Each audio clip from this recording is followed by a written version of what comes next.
Hello friends. आप सभी का स्वागत है मेरी कहानी में। हकीम लुकमान का जन्म 1100 ईसा पूर्व हुआ था। वे भारत के आयुर्वेद चिकित्सक चरक के समकालीन थे। कहा जाता है कि वे पेड़ पौधों से भी बातें करते थे। पेड़ पौधे स्वयं अपने औषधि गुणों से उन्हें वाकिफ कराते थे। पूरे अरब में उनके जैसा कोई चिकित्सक नहीं था।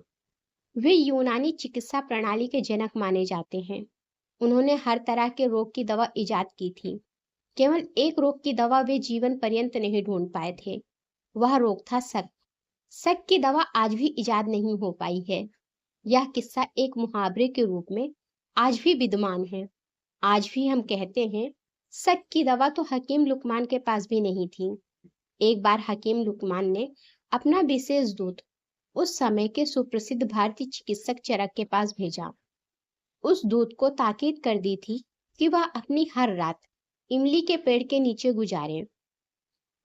वह दूत हकीम लुकमान के कहे अनुसार अपनी हर रात इमली के पेड़ के नीचे गुजारता गया। जब वह चरक के पास पहुंचा तो उसके पूरे शरीर पर फफोले ही फफोले थे। उस दूत ने चरक को हकीम लुकमान का संदेश दिया, लेकिन उस कागज में कुछ नहीं लिखा था। यह देख चरक के चेहरे पर मुस्कान खिल गई। उन्होंने उस दूत की बड़ी आवभगत की।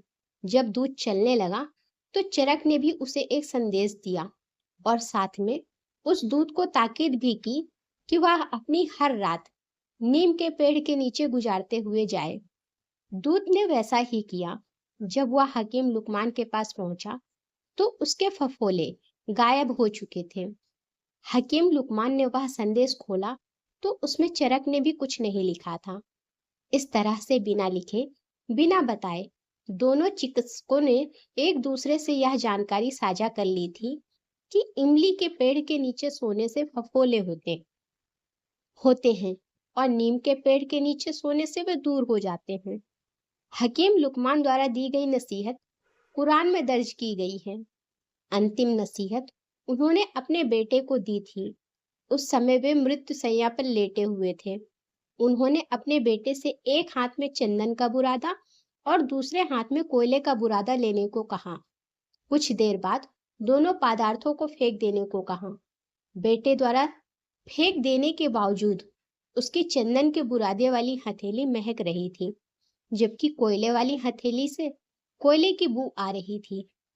एक की बू खुशबू थी तो दूसरे की बू बदबू थी। मरने से पहले हकीम लुकमान ने बेटे को नसीहत दी कि सज्जनों की संगति चंदन की खुशबू होती है, दुर्जनों की संगति कोयले की बदबू होती है। इसीलिए हमें सच सज्जनों की संगति में ही रहना चाहिए। सज्जन हर वक्त नेक सलाह ही देंगे। हकीम लुकमान के बारे में सर्वमान मानता है कि वे अफ्रीका से खरीदे गए गुलाम थे। उन्हें अरब के किसी उमराव ने खरीदा था। एक दिन उमराव ने लुकमान को एक ककड़ी खाने को दी। ककड़ी कड़वी थी।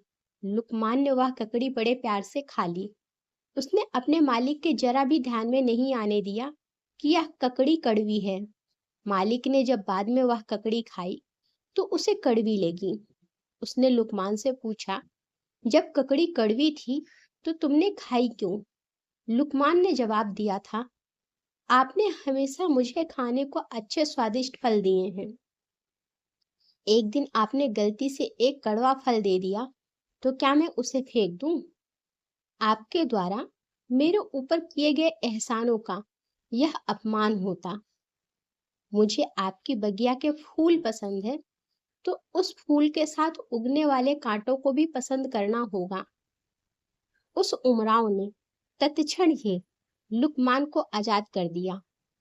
उसके बाद ही लुकमान हकीम बने। आज उनके नुस्खों से लोग आराम पा रहे हैं। उनके द्वारा दी गई नसीहत भी आज लोगों को नेक राह दिखा रही है। अगर आपको जानकारी अच्छी लगी हो तो लाइक करें और मेरे चैनल को सब्सक्राइब करें। धन्यवाद।